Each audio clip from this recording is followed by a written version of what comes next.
గతంలో కాంగ్రెస్ ప్రభుత్వం చేసిన తప్పిదాలకు క్షమాపణలు చెబుతున్నట్టు ప్రకటించారు ముఖ్యమంత్రిగా రేవంత్ రెడ్డి. వారితో పాటు మలిదశ తెలంగాణ ఉద్యమంలో ప్రాణాలు కోల్పోయిన అమరులకు కూడా క్షమాపణలు చెప్పి వారి కుటుంబాలను ఆదుకోవాలని సూచించారు ఎమ్మెల్సీ కవిత. ఆనాడు నేను ఇదే గడ్డ మీద నుంచి క్షమాపణ చెప్పిన.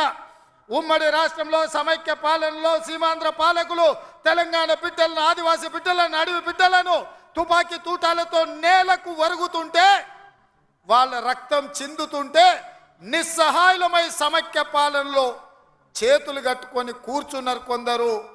అది జరిగింది తప్పు. తప్పు జరిగినందుకు మన్నించండి.